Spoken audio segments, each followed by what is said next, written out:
Imagine Marcus Aurelius scrolling through social media. One negative comment, and bam, the emperor drops his crown and rage quits the empire. Sounds ridiculous, right? Yet that's how many of us respond to criticism today. We let random opinions derail our peace, dictate our self-worth, and sometimes even ruin our day. But what if I told you the Stoics had already mastered the art of handling criticism centuries ago, with clarity, dignity, and a touch of indifference so smooth it would make a hater self-reflect? Before we dive deep into this Stoic wisdom, don't forget to like and subscribe to help support our journey. And make sure you stay till the end, because the last point may just change how you view criticism forever. Number 1. Understanding the nature of criticism. Criticism is inevitable. Whether you're trying to build a business, express your ideas, or simply live differently, someone, somewhere will have something to say. The Stoics taught that external opinions are not within our control. What matters is how we interpret and respond to them. Criticism isn't a threat, it's data, and often it says more about the critic than it does about you. Marcus Aurelius once wrote, "You have power over your mind, not outside events. Realize this, and you will find strength." When someone criticizes you, that's an external event. Your reaction? That's your domain. Stoicism is about mastering the space between stimulus and response. So the next time someone tries to throw shade, just remember, your calm is your superpower. Criticism often triggers our ego, not our reason. Stoics train themselves to separate the two. Imagine a bad review isn't an attack, but a chance to refine. Epictetus said, "If someone succeeds in provoking you, realize that your mind is complicit in the provocation." Translation, you gave them the remote to your emotions. Time to take it back. And let's be honest, sometimes we're criticized by people whose opinions we wouldn't ask for directions from. Not all voices deserve your energy. Evaluate the source, not just the sound. Would Seneca lose sleep over a Twitter troll? Probably not. Number 2, the ego versus the inner fortress. Ego is the enemy. That's not just Ryan Holiday's book title, it's Stoic truth. When you're criticized, your ego wants to defend, attack, and prove a point. But your higher self, the Stoic self, doesn't flinch. It listens, filters, and responds only when necessary. Ego is loud. Wisdom is quiet. The Stoics saw ego as fragile like glass. The wise, however, build an inner fortress. If your self-worth is based on public approval, you're handing your peace over to strangers. Build your value from virtue, not applause. That way, criticism loses its bite. Take Cato the Younger, for example. He was so unmoved by public opinion that he once walked barefoot in the Senate just to prove he didn't care about social norms. That's not advice to lose your shoes, but to hold your ground. Be so deeply rooted that winds of judgment only rustle your leaves, not snap your branches. If your ego shows up to every criticism like at a street fight, you'll always be exhausted. Humor helps. Picture your ego as that one dramatic friend who always overreacts. Now, politely tell them to sit down. Adulthood is speaking. Number 3, extracting value from criticism. Not all criticism is toxic. Some of it is a gift, even if it's wrapped in sarcasm and delivered by someone with a bad haircut.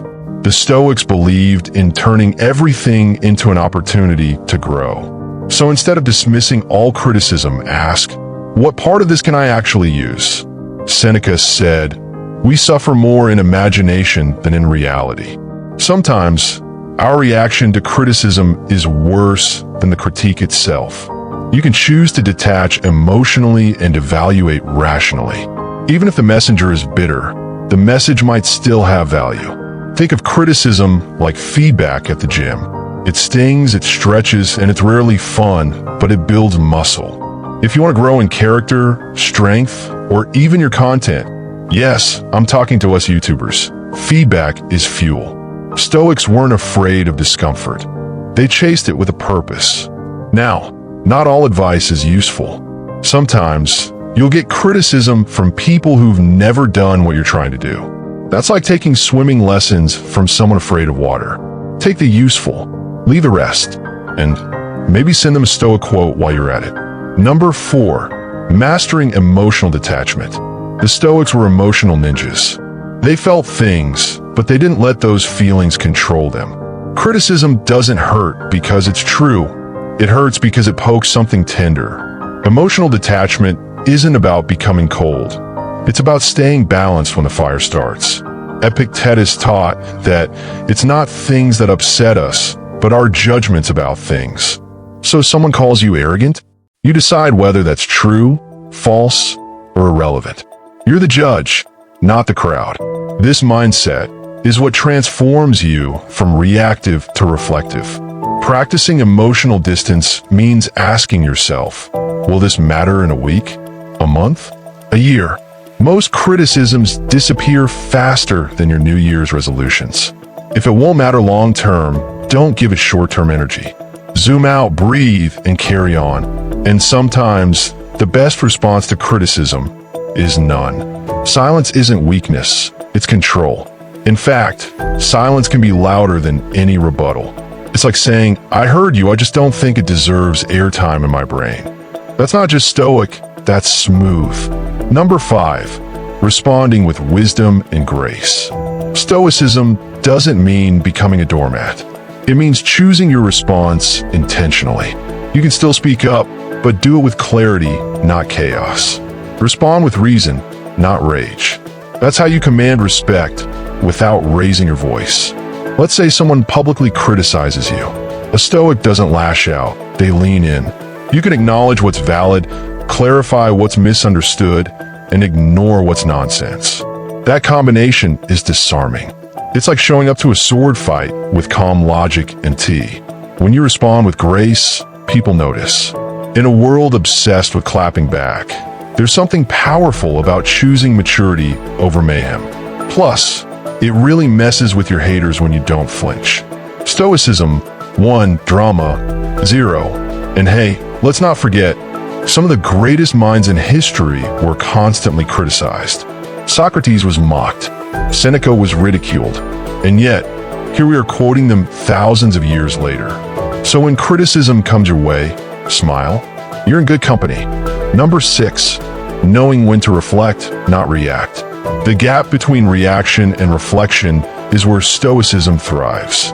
When we react to criticism immediately, we give up the chance to think clearly. But when we pause, we give ourselves the upper hand. This isn't about being passive. It's about buying time to choose wisdom over impulse. Aurelius reminded himself daily, if you're distressed by anything external, the pain is not due to the thing itself, but to your estimate of it. Most of us inflate criticisms in our minds, turning a spark into wildfire. By reflecting instead of reacting, we regain our grip on reality and on ourselves. Here's a simple practice. The next time you receive criticism, don't respond for 24 hours. Write down your emotional reaction privately, then respond rationally, if at all. This one habit will make you appear 10 times wiser and 30 times less dramatic. Your inner peace will thank you. Think of it like martial arts. A seasoned fighter doesn't flail at every punch. They absorb, deflect, and strike only when necessary. The same applies to handling criticism. Don't be the guy who swings wildly. Be the Stoic who steps back and chooses his moment with surgical precision. Number 7, using criticism to strengthen purpose. Criticism is a compass if you learn how to read it. It often points to areas where your message is loud, your presence is strong, or your progress is visible. Stoics didn't crumble under judgment. They used it to realign with their purpose. Seneca said, "A gem cannot be polished without friction." Every critic, knowingly or not, is helping you test your mission. Are you clear on what you believe? Are you grounded in your values? Or are you simply reacting out of insecurity? The more rooted you are in your purpose, the less noise from others can sway you. Let's get real. If no one's criticizing you, you're probably not doing anything bold enough. Every path worth walking has hecklers. Even Diogenes, who lived in a barrel and had no possessions, got criticized for how he lived. The point isn't to be uncriticized, it's to be unshaken. So flip the narrative. Criticism isn't an obstacle, it's evidence that you're playing the game. Don't retreat. Refocus. The Stoic approach isn't just to endure judgment, but to let it refine your sense of mission like fire tempers steel. That's how unshakable purpose is forged. Number 8. Avoiding the trap of people-pleasing. Trying to avoid criticism by pleasing everyone? Congratulations, you just signed up for a lifetime of frustration. Stoics didn't care to be liked, they cared to live rightly. You can't follow your highest self if you're dancing for approval. As Epictetus put it, if you want to improve, be content to be thought foolish and stupid. People-pleasing is rooted in fear. Fear of rejection, fear of judgment, fear of being alone. But here's the paradox. In trying to be everything for everyone, you lose your own voice. The Stoic doesn't aim to please, they aim to be virtuous. That's a far more solid metric. Think of popularity as candy, sweet, addictive, and ultimately not nourishing. Now think of integrity as vegetables. Maybe not as flashy, but essential for long-term health.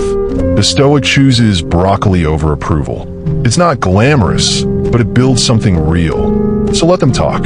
Let them misunderstand. Your duty isn't to be adored, it's to be authentic. If criticism comes from living your truth, that's a badge of honor. Wear it. The only opinion that should keep you up at night is your own. Number 9, setting boundaries with critics. You're not obligated to entertain every opinion. Stoicism isn't martyrdom, it's clarity. And part of clarity is knowing when to set boundaries. Not all criticism deserves a platform. Some people criticize not to help, but to wound, control, or distract. That's when you draw the line. Seneca wrote, "Associate with people who are likely to improve you." In other words, protect your peace like it's your most prized possession, because it is. Don't argue endlessly with people who have no intention of understanding you. That's emotional quicksand. One powerful tactic, gray rocking. That's when you respond to pointless critics with flat, neutral energy. No emotion, no defense, just calm disinterest. It confuses toxic people and conserves your energy. Think of it as Stoic judo, using their momentum to keep your balance. Boundaries don't make you cold, they make you wise. You can be kind and still walk away. You can be silent and still powerful. The Stoic doesn't need to clap back, they simply step back. And in doing so, they reclaim their peace and focus it where it truly matters. Number 10, becoming anti-fragile through criticism. Stoicism doesn't just make you resistant to criticism, it makes you anti-fragile. That means every hit makes you stronger. Just like bones grow thicker under pressure, your mind and spirit become more resilient through challenge. Criticism isn't a crack, it's a workout.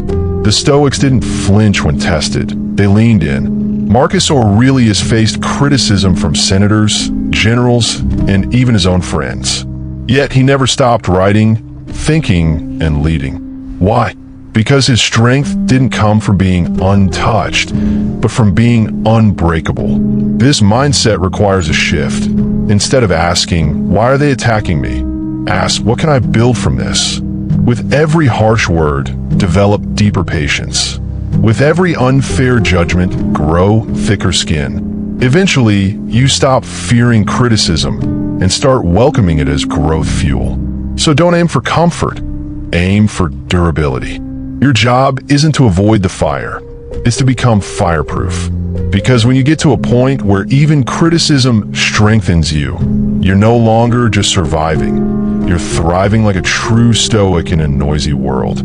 If you made it this far, you're already ahead of most people who run from discomfort. Like and subscribe to help us grow this channel.